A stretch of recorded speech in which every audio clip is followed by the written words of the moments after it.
Now we will discuss about another standard SA 299, that is joint audit.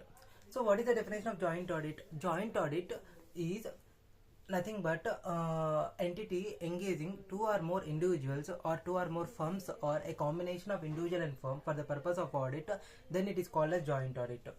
What are the advantages of joint audit? The advantages of joint audit will be sharing of expertise will be the one of the advantage, and there will be lower workload.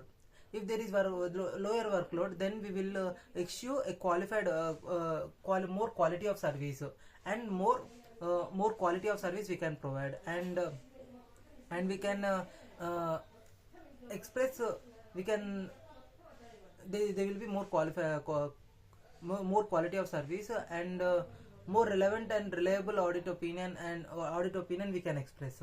And fifth one is it will also result in these are mostly the advantages of joint audit. What are the disadvantages of joint audit? Generally, they will also be disadvantages in case of joint audit. What are the disadvantages? Sharing of fees is one of the disadvantage.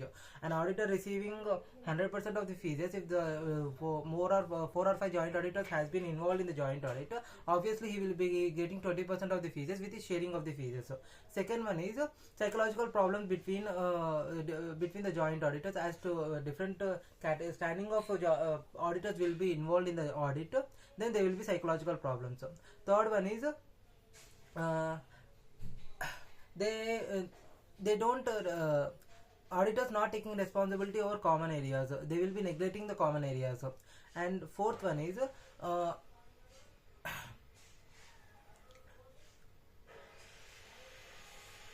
and ego problems between the joint auditors. And they might not lack of coordination between the joint auditors. And they will be this will be the disadvantages of joint audit. Now we will discuss about joint audit process. How the joint audit will be carried out. In case of joint audit, the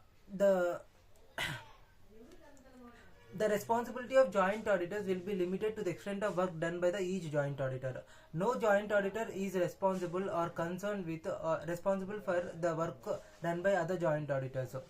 There will be division of work between the joint auditors, and each joint auditor is responsible in respect of work allotted to him. How the division of joint work will be done? The division of work will be done based upon in respect of financial statements. It will be based upon the period of financial statements. It will be based upon the items of income and assets and liabilities. It will be based upon income and expenses, and it will be based upon geographical locations, and it will be based upon products and segments. These will be the 5 categories where the joint work will be allocated between the joint auditors.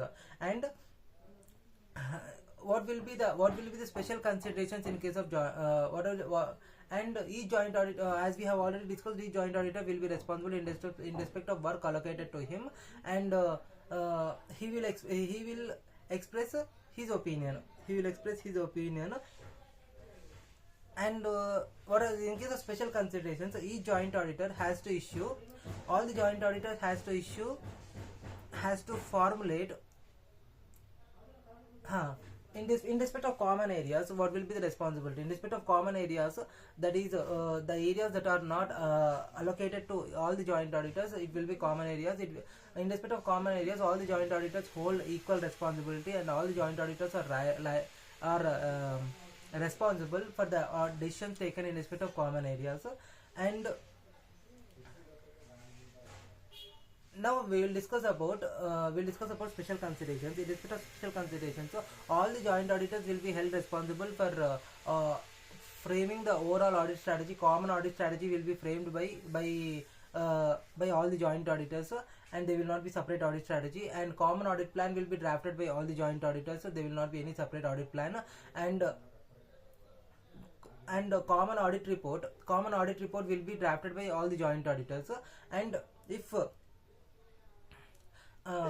if there is any difference of opinion between the joint auditors, then the joint auditor has to issue separate audit report and separate opinion and separate audit report who has the difference of opinion, and the other joint auditors has to give reference of the audit report where separate audit report or separate opinion has been expressed in their audit report.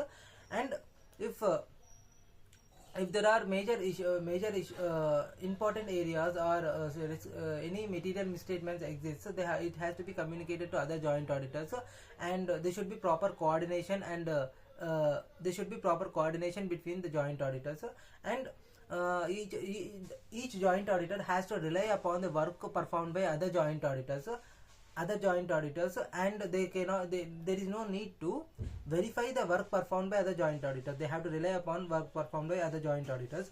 And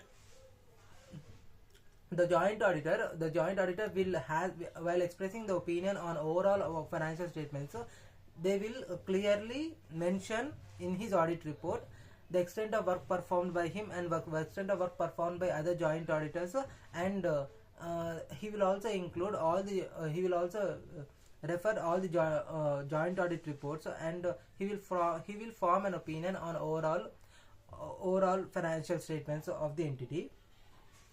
And he will also mention the division of responsibility, areas of work performed by him and areas of work performed by other joint auditors clearly in his audit report, so that he will not be held responsible if there is if in future if there is any misstatement arises in case of entity's financial statements, he will not be held responsible.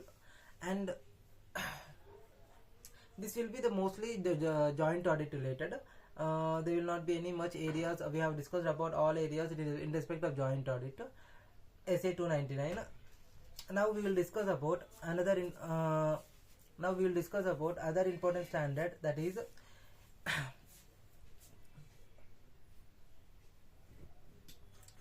SA 600, that is using the work of another auditor. So in the next video we will discuss about SA 600 using the work of another auditor. Okay, thank you.